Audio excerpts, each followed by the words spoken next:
Tasik Galili dan Tasik Tabrias ni akhir zaman kiamat takkan berlaku sehingga kedua tasik ini menjadi kering. Tuan-tuan, 1 tahun tasik ni berkurang diameternya kurang lebih sallallahu alaihi Muhammad 5 meter. 5 meter tu berkurang, 5 meter berkurang sehingga kering setitis pun tak ada, kiamat berlaku. Keluarnya Dajjal dan Ya'juj wa Ma'juj. Ini zaman selepas dia. Jadi untuk menghalang benda tu berlaku, maka Israel telah menggunakan kesempatan kedudukan, position, geografi Bukit Bolan untuk memastikan ayak sentiasa penuh. Kalau ayak kering, maka dia tak mau Al-Mahdi muncul. Itu dia punya macam cubaan untuk menafikan hakikat akhir zaman. Bismillahirrahmanirrahim. Assalamualaikum warahmatullahi wabarakatuh. Al-Fatihah.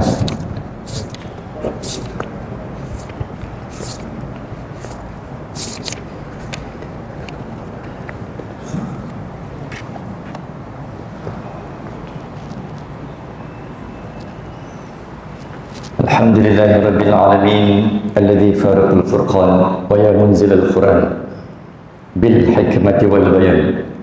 Allahumma salli ala Sayyidina Muhammadin al-Fatih lima ulqa wal khatim lima sabaqa wan nasir al-haq bil haq wal hadi ila siratikal mustaqim wa ala alihi wa sahbihi haqqa qadri wa miqdaril azim wa ala alihi wa sahbihi ajma'in.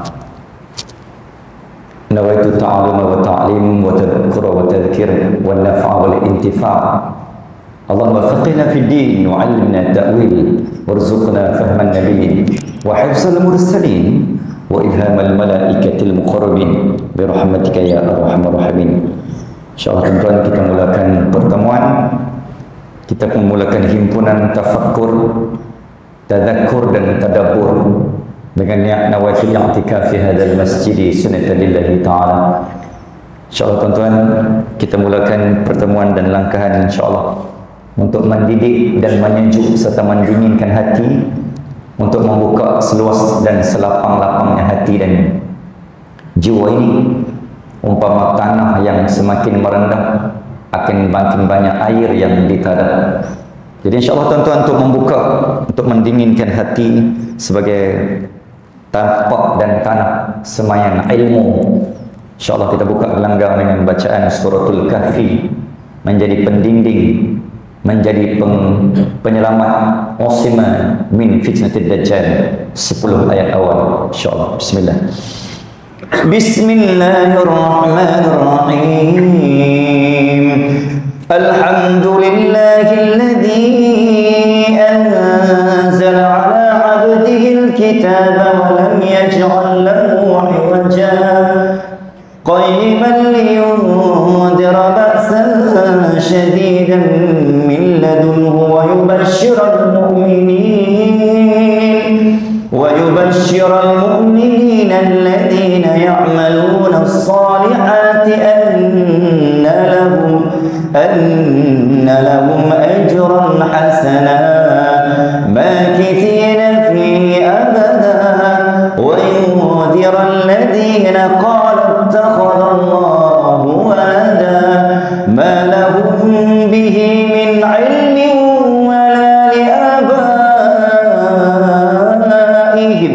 kaburat kalimatan takhruju min afwahihim in yaquluna illa kadhiba fala'allaka bakhi'un nafsaka 'ala atharihim in lam yu'minu bihadzal hadithi asafa inna ja'alna ma 'alal ardi zinatan laha linabluwahum ayyuhum ahsanu 'amala wa inna laja'iluna ma 'alayha sa'idan jurza am hasibta anna ashabal kahfi war-raqim kanu min ayatina 'ajaba idh awal fityatu ilal kahfi faqalu rabbana atina min ladunka rahmah rabbana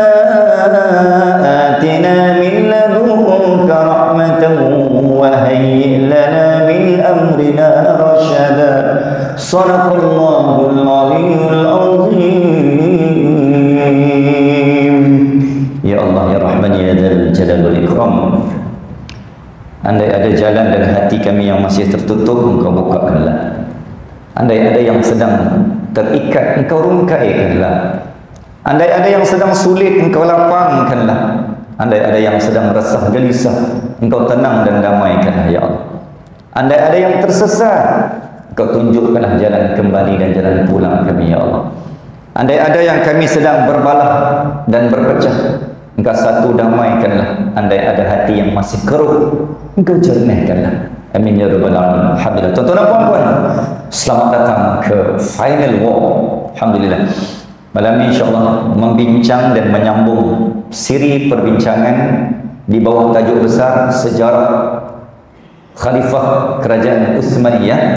Di mana tajuk malam ini saya ingin membawa fokus tumpu kita ke arah lokasi-lokasi yang disebut oleh baginda Rasul sallallahu alaihi wasallam yang sedang dan akan terlibat dalam keterlibatan sebagai calon-calon, sebagai finalis lokasi ataupun peserta-peserta perang akhir zaman. Muslimin dan muslimat, jadi sila persiapkan jiwa, raga, teknikal, fizikal, spiritual anda, kerana kita akan masuk ke gerbang yang sangat mendebar, menggegar, menggoyang, menggoncangkan, kerana tajuk ini tajuk yang sangat berat dan besar. Bukan hanya kita berada Israel berperang dengan Lebanon dan Gaza Palestin, nampaknya abang-abang videografer kita pun sedang berperang dengan video masing-masing. Seorang Sony, seorang Canon. Selingan, alhamdulillah. Buah mula. Jadi insya-Allah alang-alang kita sedang berperang dan menyerang ni tuan-tuan. Misalnya Allah Muhammad, kalau dalam pasukan bola ataupun game bola sepak, dia ada satu defense dan dia ada satu offense. Offense, defense. Ada kalanya kita hanya bertahan. Ada kala kita melakukan satu gerakan ofensif, iaitu satu gerakan serangan. 90 minit masa yang diberikan bukan hanya sebijak-bijak dan sepower-power, selicik-licik pemain bola.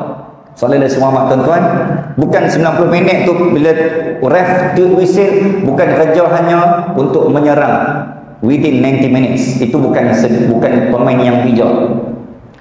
Jadi manusia dalam hidup manusia ni, hidup kita ada masa kita hanya mampu bertahan, kerana bertahan itu juga adalah satu kekuatan.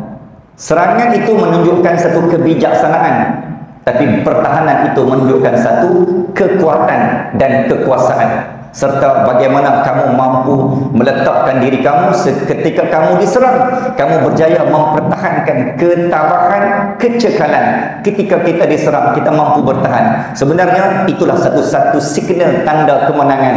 Kamu tidak rebah ketika kamu diserang, kamu berjaya mempertahankan posisimu. So kebijaksanaan dengan kekuatan perlu digabung jalinkan, maka terhasillah gol. Penang menang tahun ni Piala Malaysia insya-Allah 3-0 macam intro ni. Sejak jadi coach ni lain macam intro. Okey, muslimin dan muslimat, hadis yang Nabi bawa, kita berada di fasa yang keempat. Fasa yang keempat ni disebut fasa yang mulkan jabriyah ataupun mulkan jabriyah. Fasa ni fasa yang tanah Islam semakin terlepas. Tanah ni, zaman yang umat Islam dibantai tanpa belas. Zaman ni zaman yang penjajah cuba memadam sejarah tanpa bekas. Zaman ni zaman yang orang cuba tindas menindas, balas berbalas. Ni zaman ni. Zaman yang wilayah, kuasa, hukum, umat, ukhuwah, kasih sayang, silaturahim, kepercayaan, kejujuran semakin terlepas ke tangan musuh. Ni zaman ni, zaman yang keempat dinamakan sebagai zaman mulkan jabriyah. Maka tugas umat Islam pada fasa yang keempat adalah kita nak pikutik balik mana-mana hukum, sejarah, adat, budaya, bukti, kegemilangan, sejarah kita hak hebat-hebat yang orang kutik-kutik tu, tanah-tanah kita yang dirampas. Zaman ni tanggungjawab umat akhir zaman untuk pikutik, hampir ambil balik. Itu kita punya. Contoh macam kita pernah bincang panjang hari tu, meriam dekat apa tu? Pantai Meriam Timbul. belakang Petron, sampai lah tak ada orang pergi kutip. Lepas tu kita bincang lepas kuliah nak pergi kan, dekat mana?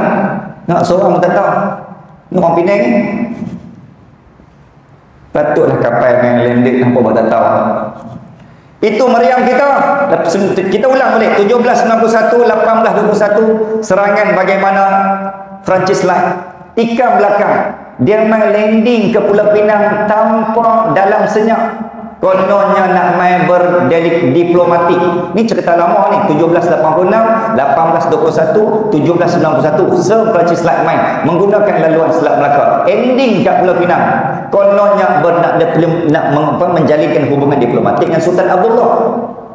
Apa berlaku tuan-tuan, yang kita hak Melayu ni yang jenis baik setiap masa ni, tak kira tempat baik sangat ni, sehingga akhirnya kebaikan Melayu tuan-tuan akhirnya diserang, diambil kesempatan oleh British ketika itu, oleh Inggeris, akhirnya kita diserang, menyebabkan meriam 2 biji Sallallahu Alaihi Muhammad tenggelam.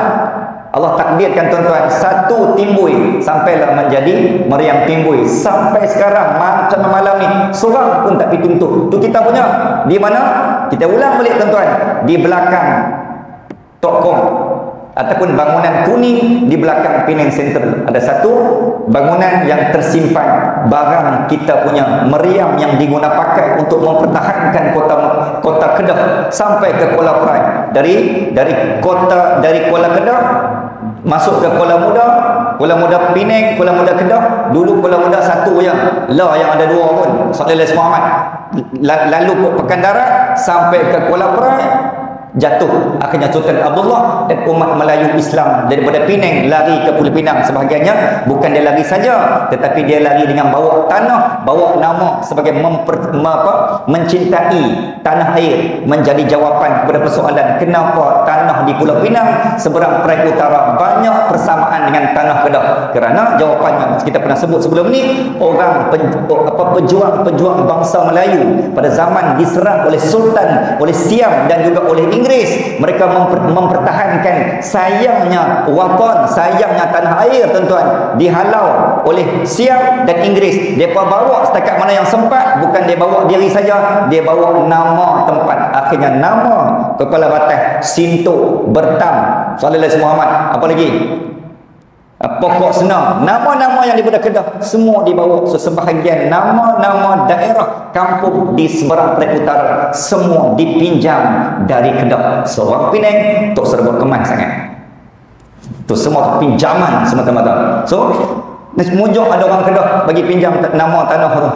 Simin dan Bismat rahmakumullah. Okey, tuan-tuan, tajuk kita malam ni nak habaq mai kata, Nabi menyebut dalam hadis yang diriwayatkan oleh At-Tirmizi, Imam At-Tirmizi dari Abu Hurairah radhiyallahu ta'ala wa arda, bahawa Rasulullah sallallahu alaihi wasallam bersabda, akan keluar dari wilayah timur ulama tafsir kitab Al-Fitan dalam bidang eskatologi akhir zaman mengatakan bahawa akan timbul beberapa panji, beberapa batalion, beberapa pasukan, beberapa regimen, beberapa pasukan tentera terbaik dunia. Yang pertama dari wilayah min qibalil Khurasan, iaitu timur Parsi, Iran.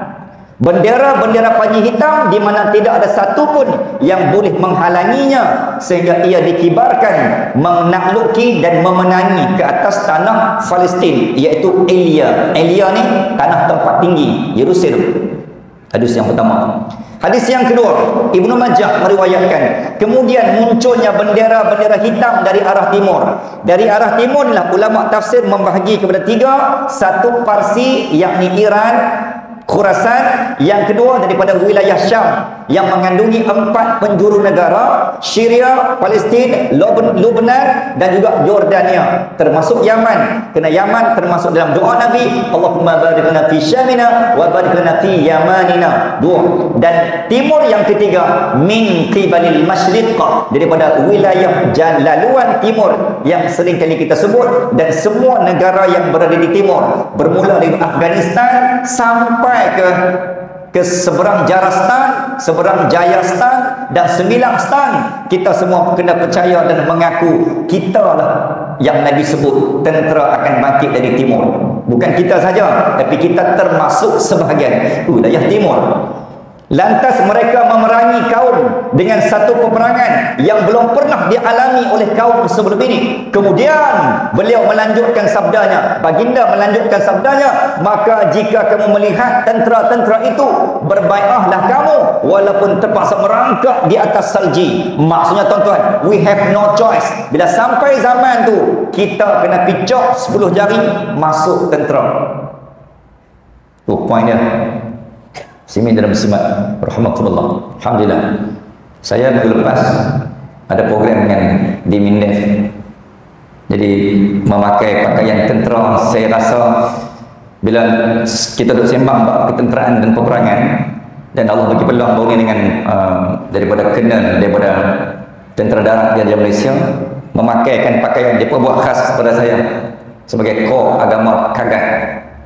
Nanti tuan tengok dalam program dia rakaman lagu terbaru yang saya cipta, Sallallahu Alaihi Muhammad, yang akan mudah-mudahan akan dilancarkan, akan diluncurkan sekitar sebulan daripada sekarang.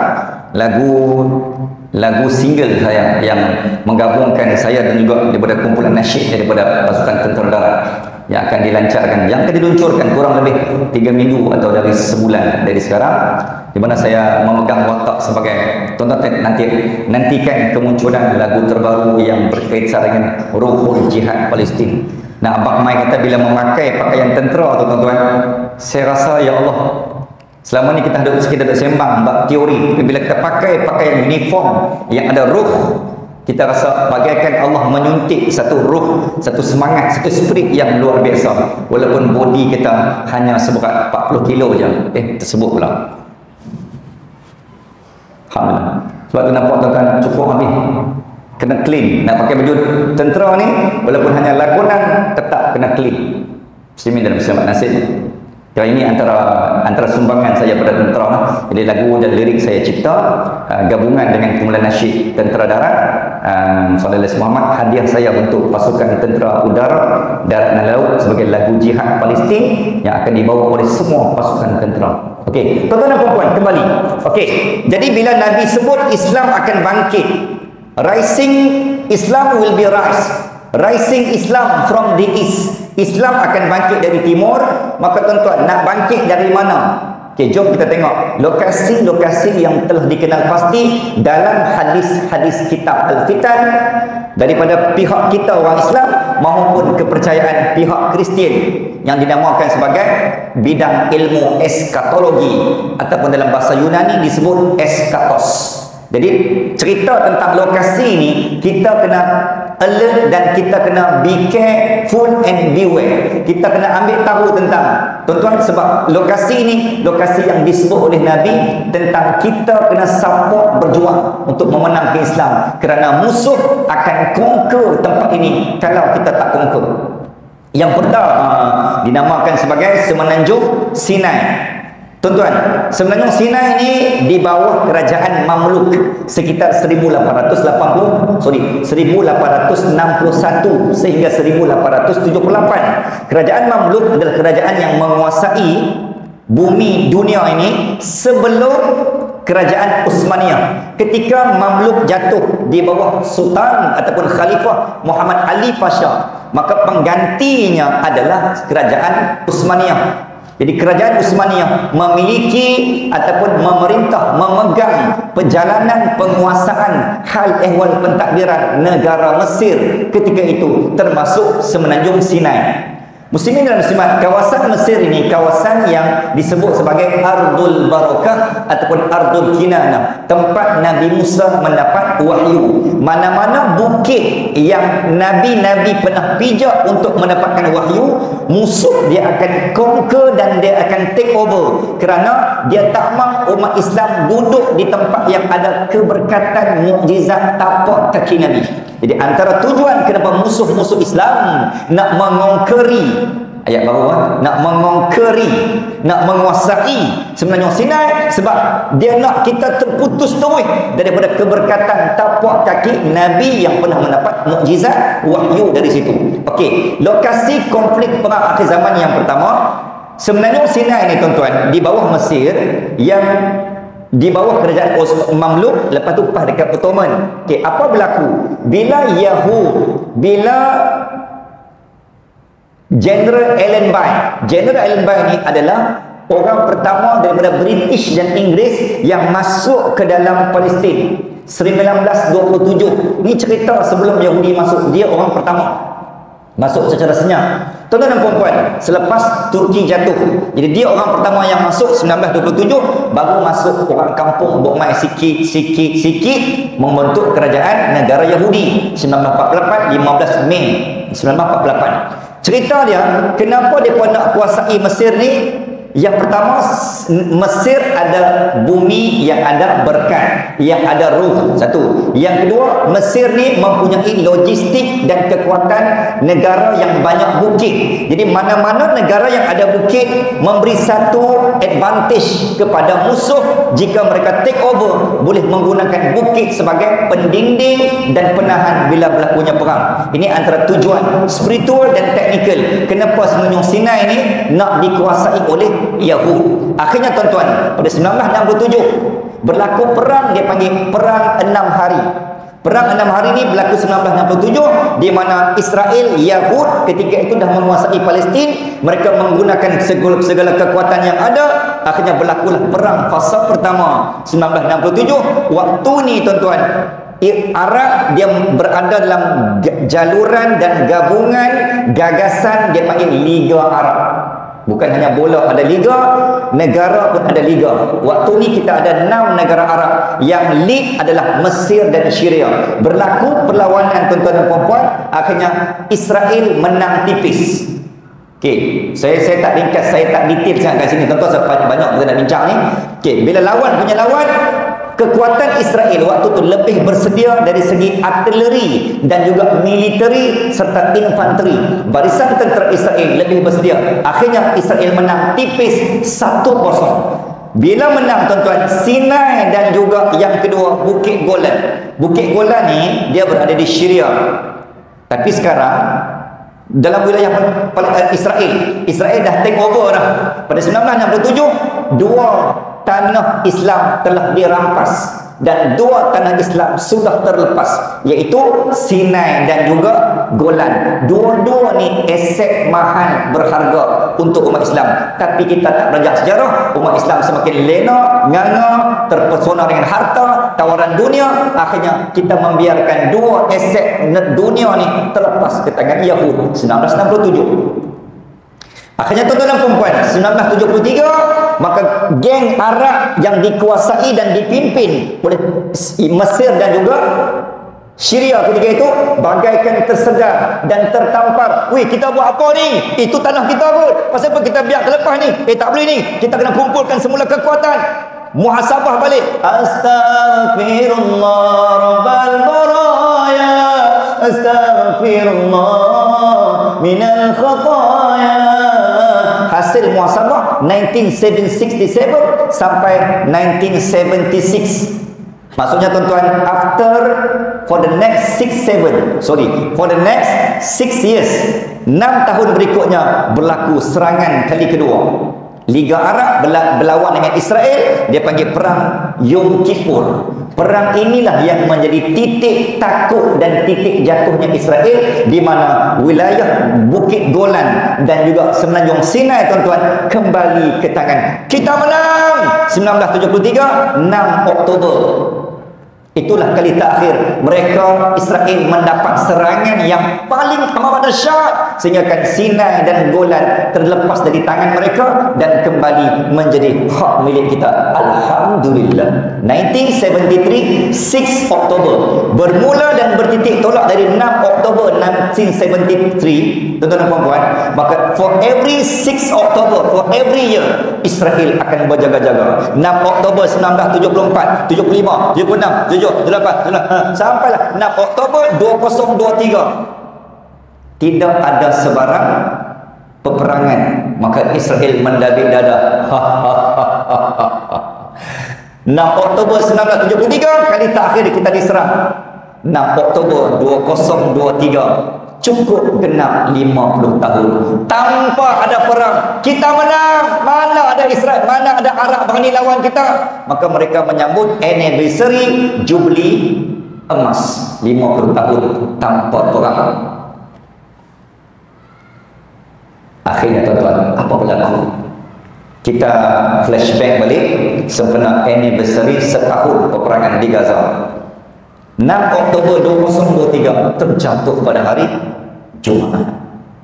Sebagaimana yang kita pernah ulas dan kita pernah bincang, Sallallahu Alaihi Wasallam, dia ada dua pantang larang bagi dua agama besar dalam peperangan. Yang pertama, Kristian, Rom, Barat. Dia ada satu kepercayaan, perang tak boleh dimula dan perang tak boleh berlaku pada malam gerhana dan jatuh pada hari Ahad. Okay, ini kepercayaan Kristian dalam Bible maupun dalam kitab Old Testament lama mereka.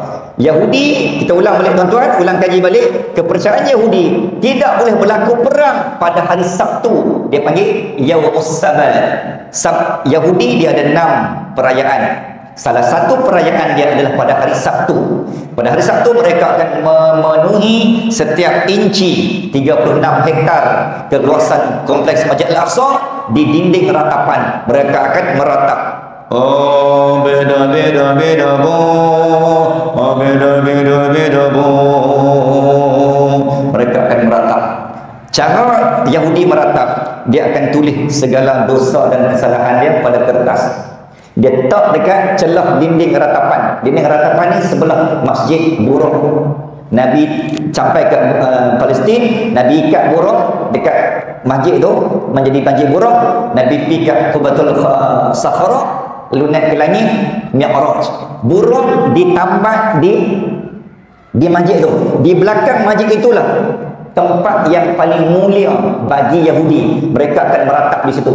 Sambil tulis kesalahan mereka. Bila tulis tuan-tuan, pergi meratap raya dinding tu, akhirnya Sallallahu Alaihi Muhammad pada next Sabtu dia mai pula, dia akan pergi kutip kertas yang jatuh dari dinding celahan. Kepercayaan mereka, bila kertas tu jatuh, maka gugurlah dosa mereka. Okey, apa kaitan dengan perang?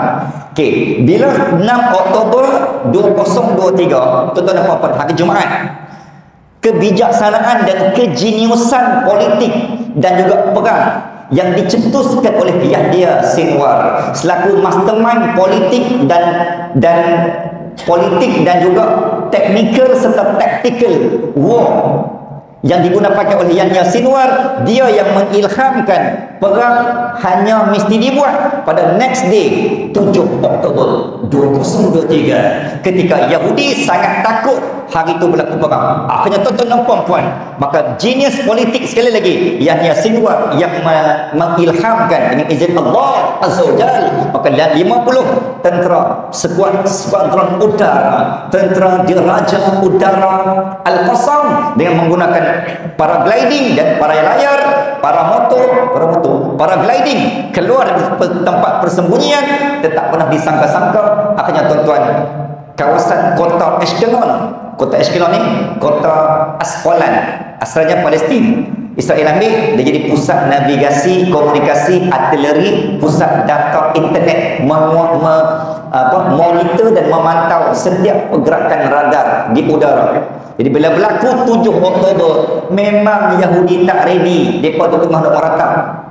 Dalam keadaan tak ready itulah datangnya 7 Oktober tahun lalu, maka 300 komander utama telah ditahan dan ditawan, meranakkan seluruh kesombongan, keegoan, kekuatan Israel la'natullah setelah 50 tahun tak pernah diserang dan tak pernah ditentang. Akhirnya lebur dan gugur ego mereka hanya dengan sekelip mata.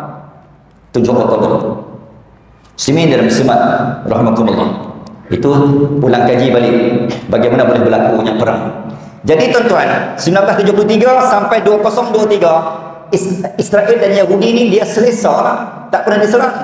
Tiba-tiba diserang dalam tempoh dan dengan menggunakan taktikal yang tak pernah disangka, diduga serta dijangka, menggunakan laluan utara. Allah. Okey, tuan-tuan, sebenarnya Sinai 1979 telah berlaku satu memorandum of understanding, dia panggil deal of century. Negara-negara Arab ni kan, Yahudi Israel dah belajar lah, dia belajar daripada pengalaman. Kita tak boleh biarkan Arab ini bersatu. We have to do something supaya Arab ni berpecah, berbalah, bermusuh, bergaduh. Okay, give me any ideas. Macam mana kita nak hancurkan Arab ni? Nak menghancurkan Arab, kita kena tawar mereka dengan senjata. Kita tawarkan mereka dengan hutang, tawarkan mereka dengan pinjaman agar agar kabur mata pemimpin Arab.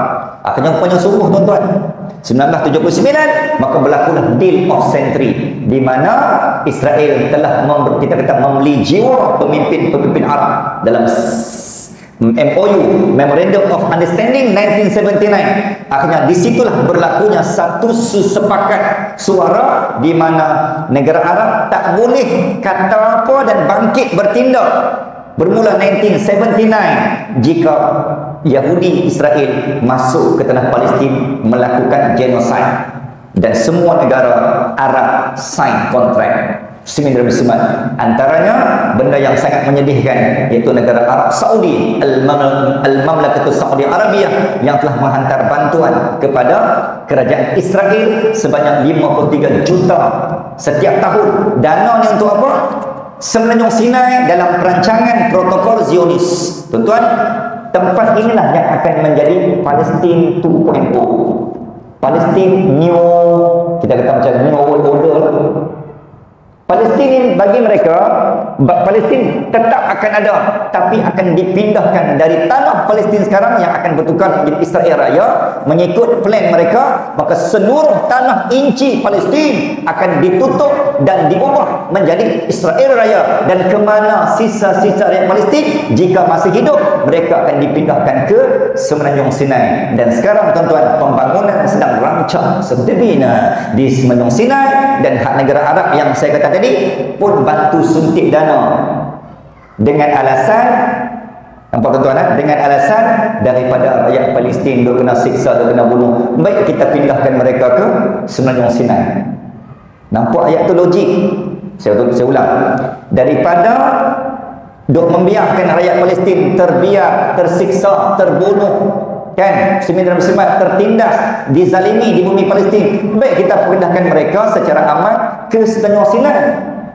Jawapan dan ayat itu, ya, betul, logik, nampak macam caring sangat, nampak macam sayang sangat nak selamatkan Palestin. Tapi pada masa yang sama, kita telah menggadaikan seluruh tanah bumi Aqsa, seluruh tanah Al-Gaza, seluruh tanah wasiat baginda Rasul sallallahu alaihi wasallam. Itu tanah wakaf umat Islam, kita wajib menjaga.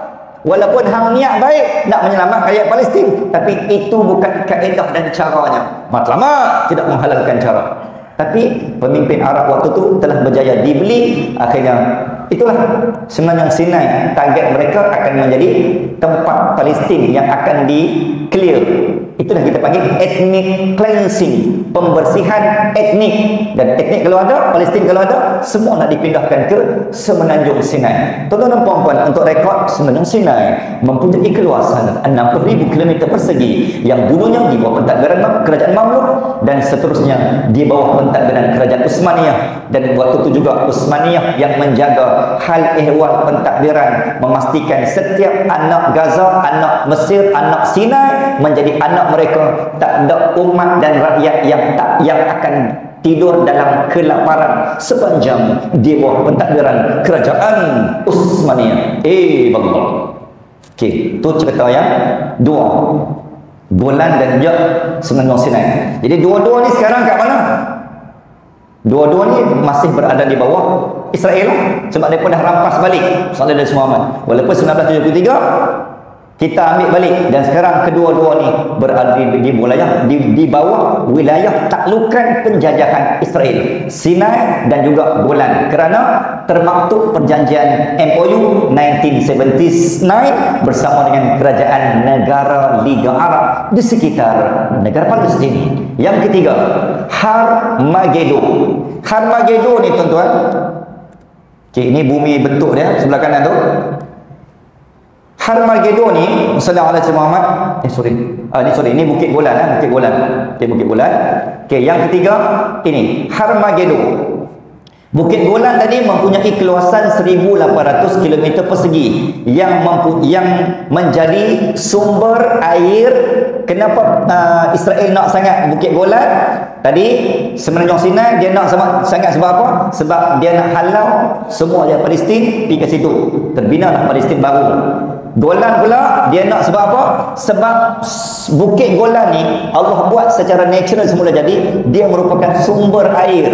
Air yang ditadah dan kita kata dialirkan ke bawah sampai masuk ke Tasik Tiberias dan Tasik Galili. Siapa yang masih ingat dan siapa yang tuan-tuan yang belajar kitab sejarah akhir zaman, Tasik Galili dan Tasik Tiberias ni akhir zaman kiamat takkan berlaku sehingga kedua tasik ini menjadi kering. Tuan-tuan, 1 tahun tasik ni berkurang diameternya kurang lebih sallallahu Muhammad 5 meter. 5 meter tu berkurang, 5 meter berkurang sehingga kering setitis pun tak ada, kiamat berlaku. Keluarnya Dajjal dan Ya'juj wa Ma'juj. Ini zaman selepas dia. Jadi untuk menghalang benda tu berlaku, maka Israel telah menggunakan kesempatan kedudukan position geografi Bukit Golan untuk memastikan air sentiasa penuh. Kalau air kering, maka dia tak mau Al-Mahdi muncul. Itu dia punya macam cubaan untuk menafikan hakikat akhir zaman. 2. Yang ketiga, namanya adalah Harmagedon. Harmagedon ni sekarang berada di bola Palestin. Harmagedon dalam bahasa Hebrew, Ibrani, bahasa Israel lah. Yahudi Israel menggunakan bahasa Hebrew, Ibrani, bahasa Nabi Musa dulu. Okey, Har maksudnya bukit. Magedon adalah lembah, sebukit yang ada lembah. Dalam kitab Al-Fitan disebut Majdilion. Majdilion ni ada dalam kitab kita.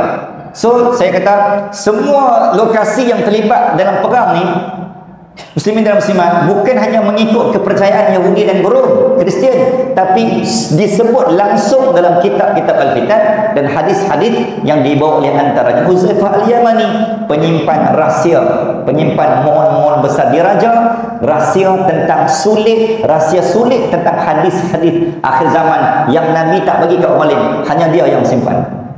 Okey, apa yang ada pada Harmagedon? Harmagedon ni tuan-tuan mempunyai keluasan ketinggian sekitar 449 meter dari paras laut, dari paras bumi, keluasannya 15 hektar, sallallahu alaihi Muhammad, dan kepercayaan orang Yahudi, for those who are conquering this hill or Harmagedon, then they will conquer the world. Kepercayaan orang Yahudi, ni Yahudi je, Kristian tak guna, dia tak percaya benda ni.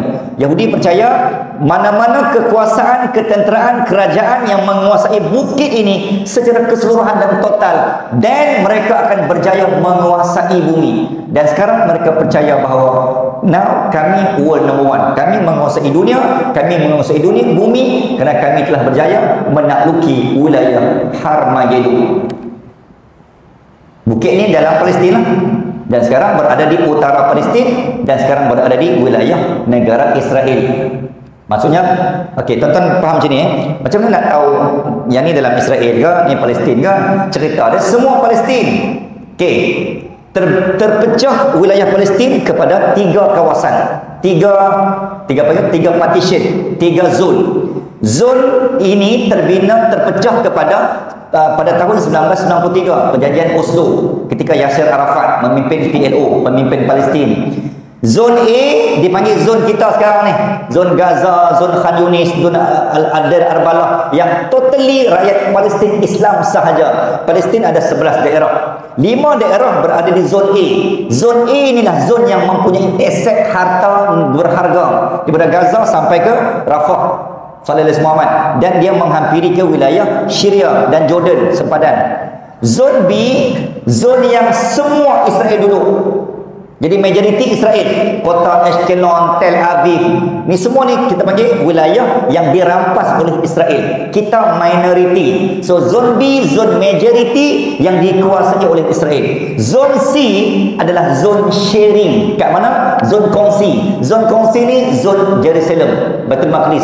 Ada komplek Masjid Al-Aqsa terbahagi dua. Barat Israel pegang, timur Al-Qassam pegang. Jadi yang boleh kita masuk sekarang adalah hanya melalui Aqsa. So Palestin yang boleh masuk. Saya insya-Allah Allah izin dalam bulan 2 ni. Bulan 2 hingga 9 Februari, siapa yang berhajat dan berminat babang video kamera, ada berani? Ada berani bawa Sony di sana? Pastikan apa? Tripod tu hujung tu ada senapang, ada peluru kan? Depan tembok video, belakang tu kena pergi upgrade sikit kan. Pergi cari tripod yang ada boleh buat magazine 20 biji. Sallallahu alaihi wasallam. Okey. Kita benar tadi? Tuan-tuan dan puan-puan, Palestin masih boleh masuk dah? Boleh, tapi hanya melalui sempadan Jordan ke Masjid Al-Aqsa sahaja. Jerusalem yang berkongsi tanah dengan Israel. Okey, tuan-tuan, muslimin dan muslimat, kita hanya malam ni kita hanya bincang tentang lokasi ni saja. Okey, so penguasaan Armageddon ni ataupun yang ni yang kita sebut Armageddon. Kan ada filem-filem sequel British Mayor Hollywood filem Armageddon. So dia ambil daripada ni lah nama Armageddon, iaitu Sallallahu Alaihi Wasallam disebut sebagai apa? Perang akhir. Armageddon ni nama bukit. Nama bukit tu.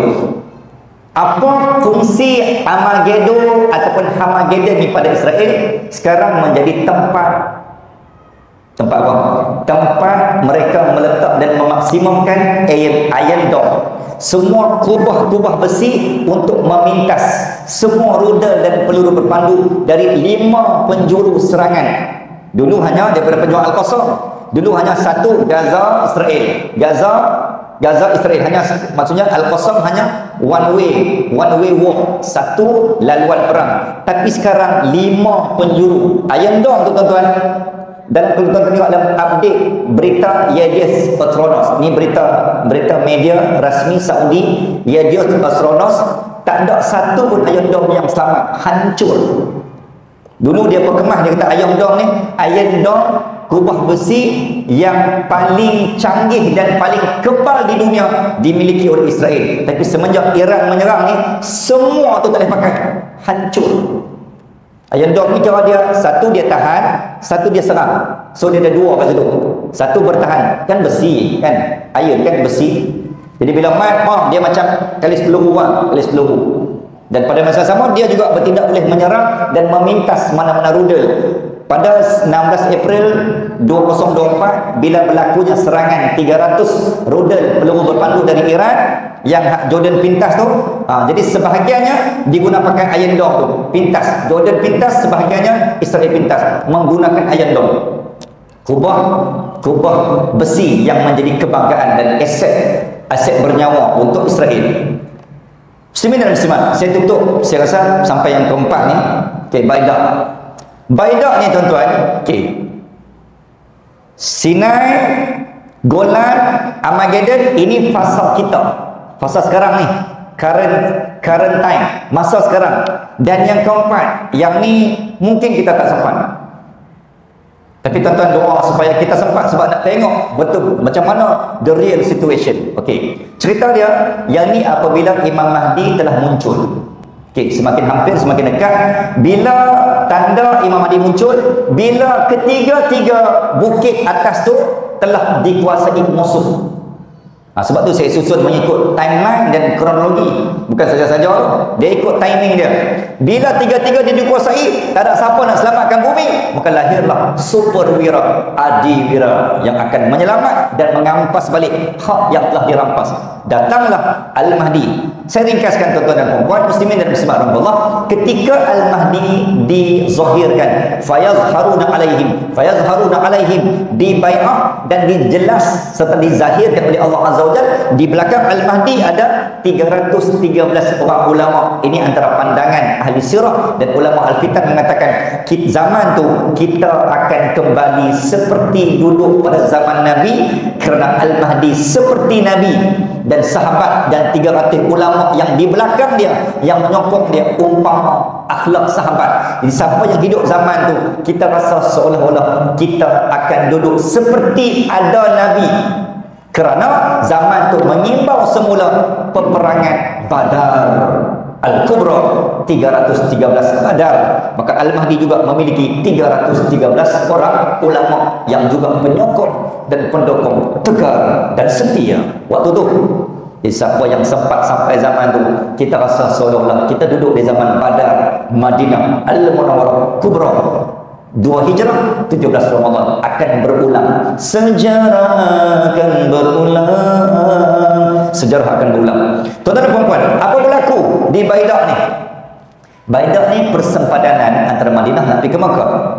Tuan-tuan dan puan-puan, bagi siapa jemaah haji yang pernah menunaikan haji ataupun umrah, ketika nak berlepas dan bergerak untuk masuk ke kota Makkah bagi menunaikan umrah, kita akan melalui dan kita akan melepasi sempadan Zulhulaifah ataupun Masjid Asy-Syajarah ataupun Masjid Bir Ali untuk menunaikan miqat, iaitu niat nawaitul umrah wa haramtu biha lillahi ta'ala. Disitulah titik mulanya ketika kita labbaik Allahumma labbaik labbaik la syarika lak labbaik. Dalam ihram kita bergerak menuju Makkah sekitar 445 km jarak bas.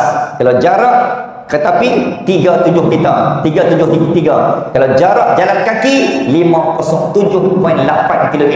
Yang ni hanya 5 orang yang pernah lalu daripada Mekah ke Madinah, laluan asal Nabi dalam hijrah. Okey, tuan-tuan dan puan-puan, ketika Nabi, saya nak cerita apa tadi?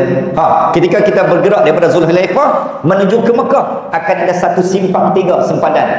Yang ni mutawif kena ambil, saya rasa hanya mutawif yang dia faham cerita ke zaman, dia akan cerita bila sampai sempadan tu. Sebab tak semua jemaah umrah yang akan dibawa ke sini. Jadi ilmu akhir zaman diperlukan bila pergi umrah ni ataupun haji. Dan mutawif tu kena tahu dan dia kena cerita seminar bersimat. Okey, Baidah ni tuan-tuan, dalam kajian saya dia ada satu pandangan ketika Al-Mahdi keluar akan datang dari Syam ataupun dari Syria. Sallallahu alaihi Muhammad. Untuk rekod sekarang tentera negara Syria dikuasai oleh Bashar al-Assad. Maksud kita kata Syiah lah. Dalam rekod hadis Nabi, antara tentera yang mula-mula menyerang dan menentang adalah Arab, Syiah. Sebab Syiah dia tak mengaku Imam Mahdi itu dari kalangan Ahlussunnah wal Jamaah. Dia mengaku Imam Mahdi muncul, tapi mesti daripada jalur dan leluhur Imam 12. Dia mesti geng dia. Sebab tuan-tuan masih ingat 1979 pernah berlaku seorang lelaki pernah diangkat dan diumumkan sebagai Imam Mahdi. Namanya Muhammad bin Abdullah, tapi Syiah. 1979. Sallallahu alaihi wasallam. Tuan-tuan dan puan-puan, okey. Bila Imam Mahdi muncul ni, tentera As-Sufyani, tentera dari Syria yang bermazhab Syiah secara total, dihantar oleh pemimpin Syria untuk bergerak dari Syria ke Mekah. Sebab waktu tu Imam Mahdi dibai'ah di Mekah kan, antara Hajar Aswad dan juga Maqam Ibrahim. Ketika itu tuan-tuan dan puan-puan, mereka cuba nak menggagalkan misi Al-Mahdi menakluki Palestin dan Baitul Maqdis yang masih dikuasai oleh Yahudi pada ketika itu. Maka bergeraklah 300 tentera. Ketika sampai tuan-tuan dan puan-puan nak masuk dari Syria nak pergi ke Mekah, ada 2 laluan. Satu Syria, Jordan, Madinah, Mekah. Satu lagi laluan Syria, Iraq, Madinah, Mekah. Okey, laluan yang digunakan lebih dekat adalah menggunakan laluan Iraq. Sebab tu mana-mana laluan yang melibatkan negara-negara nak pergi ke Al-Mahdi ni mesti dihancurkan oleh Yahudi. Apa berlaku Iraq? Apa berlaku Syria? Apa berlaku Jordan? Semua laluan ni adalah untuk memudahkan akses lalu kepada Al-Masih Al-Dajjal untuk menakluki Mekah dan Madinah. Sebab tu negara Arab ni mesti disyiahkan, negara Arab ni mesti diwahabikan, negara Arab ni mesti dihancurkan akidah dia, supaya kan kalau masih berpegang Ahlussunnah wal Jamaah akan muncul ulama-ulama yang berpegang pada agama, maka Dajjal akan melalui jalan yang sangat sulit untuk memudahkan laluan Dajjal Tuhan mereka. Negara Arab mesti dihancurkan keislaman, keimanan, ke Ahlussunnah wal Jamaah dia, akidah mesti dia luntur dan lumpuh, memudahkan laluan Dajjal. Sebab tu mereka lahirkan proksi-proksi Syiah, Wahabi, Qadariyah, Batiniyah, Zahidiyah, jalan dah. Tuan-tuan dan puan-puan, habis ni. Nanti bila sampai di sempadan Madinah, di sinilah rekod antara kajian yang ditemui. Ulama mengatakan bahawa Baidah ni adalah nama tempat dia Bukit Magnet. Siapa yang pernah sampai Bukit Magnet ni? Nak pergi dalam hampir, kalau tak jam mungkin 40 minit hingga 50 minit sampai ke Bukit Magnet. Bukit Magnet ni tuan-tuan macam mana? Okey, Bukit Magnet ni tak ada apa, dia hanya ada, dia memang hujung jalan mati, dia kena patah balik. Keluasannya sekitar tuan-tuan Nabi Muhammad 180,000 km persegi. Okey, dan dia hanya ada, kalau pergi hari inilah, kalau situasi hari ini hanya ada naik unta, bayar 10 rial, orang jual kacang-kacang, itu saja.